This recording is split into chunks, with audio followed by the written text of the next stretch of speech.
বেলালকে এবার ঘোড়ার পায়ের সাথে বেঁধে দেয়, মরুভূমির মধ্য দিয়ে দৌড়াইতেছে বেলালকে নিয়ে।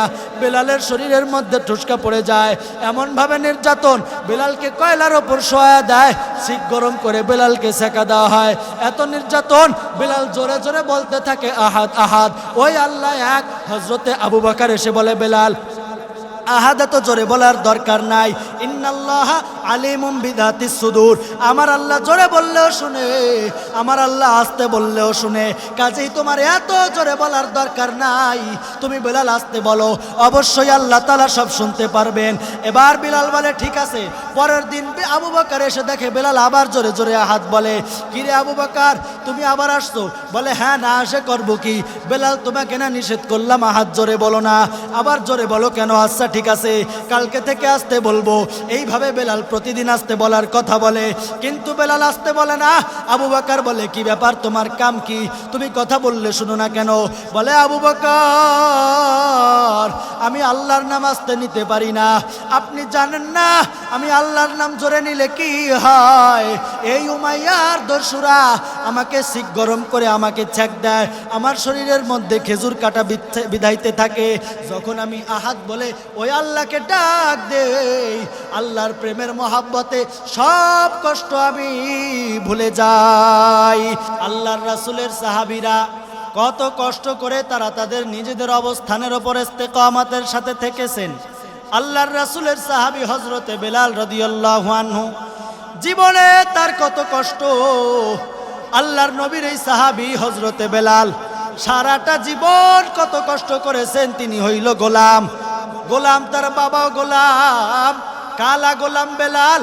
মানুষের দাম কখনো টাকা দিয়া হয় না, মানুষের দাম কখনো পয়সা দিয়া হয় না, মানুষের দাম বংশ পরিচয় দিয়া হয় না, মানুষের দাম চেহারা দিয়া হয় না, মানুষের দাম হয় তাকওয়া দিয়া, মানুষের দাম হয় আল্লাহ তাআলার প্রেম দিয়া, মানুষের দাম হয় আল্লাহর মহাব্বত দিয়া।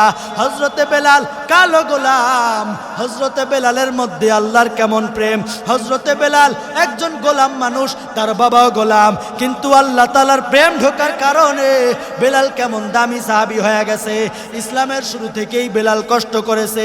বেলালের মালিক ছিল উমাইয়া, বেলালের ওপর প্রচুর নির্যাতন করত। এই উমাইয়ার ঘরে বেলাল যখন থাকতো, হযরতে বেলাল যখন ইসলাম গ্রহণ করলো, সেই ঘটনা কত মর্মান্তিক। বেলালের গায়ের মধ্যে জ্বর, বেলাল জ্বরে পুড়ে যাইতেছে। এমত অবস্থায় ওই বেলালের অবস্থা বড় খারাপ। এবার উমাইয়া এসে বলে, এই বেলাল, এই যে ধর 15 কেজি চাউল দিয়া গেলাম, এই চাউলটা সকাল হইতে হইতে তুই গোছায়া দিবি, চাউলটা সুন্দর করে পিষে দিবি। সকালবেলায় আমার চাউল পিষার জন্য সম্পন্ন থাকে, চাউল আমার প্রয়োজন, তুই পিষে দে। এবার বেলাল চাউলগুলা পেশার জন্য বসে যায়। বেলালের গায়ে বড় জ্বর, বেলাল এবার পারে না চাউলগুলা পিষতে। বেলালের গায়ে বড় জ্বর, কেমনে কি করবে বেলাল কিছুই বোঝে না। বেলাল এবার 1-1.5 কেজি চাউল পেশার পরে অজ্ঞান হয়ে পড়ে যায়। এই অবস্থায় সকাল হয়ে যায়।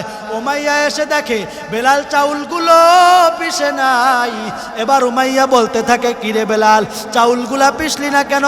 সমস্যা কি তোর? বলে, মালিক, আমার মধ্যে বড় জ্বর, বড় দুর্বলতা কাজ করতেছে। এবার বেলাল সহ বেলালের সাথী সঙ্গী যারা আছে সবাই এসে বেলালের ওপর আক্রমণ শুরু করে দেয়।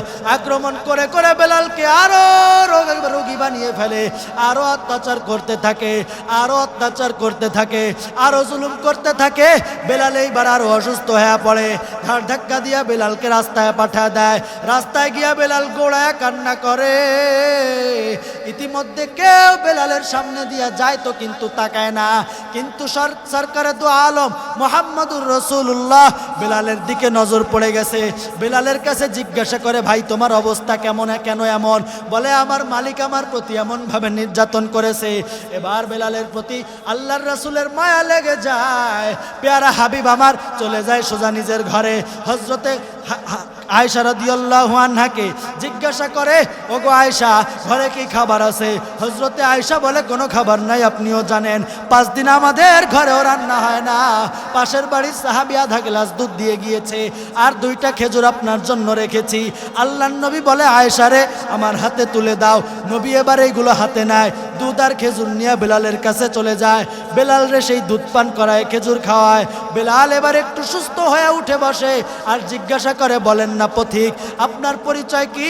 বলে, তুমি কি শুনেছো মুহাম্মদুর রাসূলুল্লাহর কথা? বলে, হ্যাঁ শুনেছি। বলে, আমি হইলাম সেই মুহাম্মদুর রাসূলুল্লাহ। আল্লাহর রাসূল নিজে বেলালের হাতের ওই চাল পিষে, বেলালের ঘরের চাল পিষে দেয়। রাসূলের হাতে ঠোসকা পড়ে যায়। রাসূল নিজের মুখ দিয়ে দাঁত দিয়ে কামড়ায় ধরে ঘোরাইতে থাকে। আল্লাহর রাসূল অসুস্থ হয়ে পড়ে। বেলালকে বলে, বেলাল তোমার আর কাজ করা লাগবে না। বেলাল এই পরিস্থিতি দেখে আর সুস্থ থাকতে পারে না। আল্লাহর রাসূলকে বলে, নবী গো, আপনি আমাকে কালেমা পড়ায় মুসলমান বানায় নেন। বেলাল এইবার মুসলমান হয়ে যায়, আল্লাহর রাসূলের সঙ্গী হয়ে যায়। আসহাবে সাহাবাদের মধ্যে, আসহাবুর রাসূলদের মধ্যে বেলালও নিজের নামটা লেখা দেয়। বেলাল এইবার বড় বরকতপূর্ণ সাহাবী, বেলাল এবার বড় ভাগ্যবান সাহাবী। ঈমান আনার কারণে বেলালের দাম বড় বেড়ে গিয়েছে। এবার বেলালের ওপর নির্যাতন। উমাইয়া বলে, ঈমান এনেছো? বলে, হ্যাঁ। এবার নির্যাতনের আরো স্টিম রোলার চালানো হবে তোমার ওপর। বেলালের ওপর আরো জুলুম চলতে থাকে। বেলালকে এবার ঘোড়ার পায়ের সাথে বেঁধে দেয়। মরুভূমির মধ্য দিয়ে দৌড়াইতেছে বেলালকে নিয়ে। বেলালের শরীরের মধ্যে ঠুসকা পড়ে যায়। এমন ভাবে নির্যাতন, বেলালকে কয়লার ওপর শোয়া দেয়। শিক গরম করে বেলালকে সেকা দেওয়া হয়। এত নির্যাতন, বেলাল জোরে জোরে বলতে থাকে, আহাদ আহাদ, ওই আল্লাহ এক। হযরতে আবু বকর এসে বলে, বেলাল আহাদ এত জোরে বলার দরকার নাই। ইন্নাল্লাহ আলিমুম বিদাতিস সুদূর। আমার আল্লাহ জোরে বললেও শুনে, আমার আল্লাহ আস্তে বললেও শুনে। কাজেই তোমার এত জোরে বলার দরকার নাই। তুমি বেলাল আস্তে বলো, অবশ্যই আল্লাহ তাআলা সব শুনতে পারবেন। এবার বেলাল বলে, ঠিক আছে। পরের দিন আবু বকর এসে দেখে বেলাল আবার জোরে জোরে আহাদ বলে। কিরে আবু বকর, তুমি আবার আসছো? বলে, হ্যাঁ, না আসে করবো কি? বেলাল, তোমাকে না নিষেধ করলাম আহাদ জোরে বলো না, আবার জোরে বলো কেন? আচ্ছা ঠিক আছে, কালকে থেকে আসতে বলবো। এইভাবে বেলাল প্রতিদিন আসতে বলার কথা বলে, কিন্তু বেলাল আসতে বলে না। আবু বকর বলে, কি ব্যাপার, তোমার কাম কি? তুমি কথা বললে শুনো না কেন? বলে, আবু বকর, আমি আল্লাহর নাম আসতে নিতে পারি না। আপনি জানেন না আমি আল্লাহর নাম জোরে নিলে কি হয়? এই উমাইয়ার দস্যুরা আমাকে শিক গরম করে আমাকে ছ্যাক দেয়। আমার শরীরের মধ্যে খেজুর কাটা বিধাইতে থাকে। যখন আমি আহাদ বলে ওই আল্লাহকে ডাক দেই, আল্লাহর প্রেমের মহাব্বতে সব কষ্ট আমি ভুলে যাই। আল্লাহর প্রেমে আর আল্লাহর মহাব্বতে আমি ওই সাগরের মধ্যে ডুব দিলে আমার আর তখন কষ্ট হয় না। এই জন্য আমি আল্লাহর নাম বলতে থাকি। এইভাবে সাহাবা একরাম নিজেদের জীবনের কষ্ট করেছেন। হযরত সুমাইয়া কেমনে শাহাদাত বরণ করলেন? হযরত সুমাইয়াকে শুলেবিদ্ধ করা হয়, বর্ষা দিয়ে আঘাত করা হয়। এরপরেও হযরত সুমাইয়া ঈমান থেকে সরে দাঁড়ায় না। মৃত্যুর সময় হযরত সুমাইয়া হাসতেছে।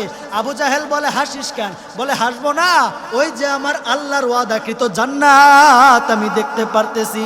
ওদিকে ফিরাউনের বাড়ির দাসী কাজের মহিলা, তাকে যখন তেলের মধ্যে ফেলানো হয় রুহগুলো উড়ে যায়, আর তার সন্তানেরা বলতে থাকে, উম্মি উম্মি লা তাখাফি, ও মা, এই জালেমের সামনে ভয় করিও না। সাতাদিদুনি ইনশাআল্লাহ ফিল জান্নাহ, অবশ্যই আমাকে জান্নাতের মধ্যে পাবা। ওই কবরগুলো এক জায়গায় দেয়া হয় মার সন্তানদেরকে, এখনো পর্যন্ত সেখান থেকে মেশকের ঘ্রাণ বের হইতে থাকে। এটাই হলো ঈমানদারদের পরিচয়, এটাই হলো আল্লাহওয়ালাদের পরিচয়, এটাই হলো মুত্তাকিদের পরিচয়, এটাই হলো আল্লাহ ভীরুদের পরিচয়, এটাই হলো সাহাবা একরামের পরিচয়। সাহাবা একরাম নিজেদের পরিচয়গুলা এমনভাবে ঈমান, পুখ্ত ঈমান দিয়ে গিয়েছেন। আল্লাহ তাআলা এমন পুখ্ত ঈমান আমাদেরও আনার তৌফিক দান করেন। কিয়ামত পর্যন্ত আমরা সবাই যেন এমন একটা ঈমানের অধিকারী হইতে পারি, এমন একটা ঈমান নিয়ে যেন আমরা দুনিয়া থেকে যাইতে পারি। আল্লাহ তাআলা সেই তৌফিক আমাদেরকে দান করেন। আমরা যেন আবু বকর, আমরা যেন বেলাল, আমরা যেন সুমাইয়া খুবাইবের মতো ঈমানদার হতে পারি দুনিয়া থেকে। এই ঈমান নিয়ে যেন আল্লাহর সামনে হাজিরা দিতে পারি।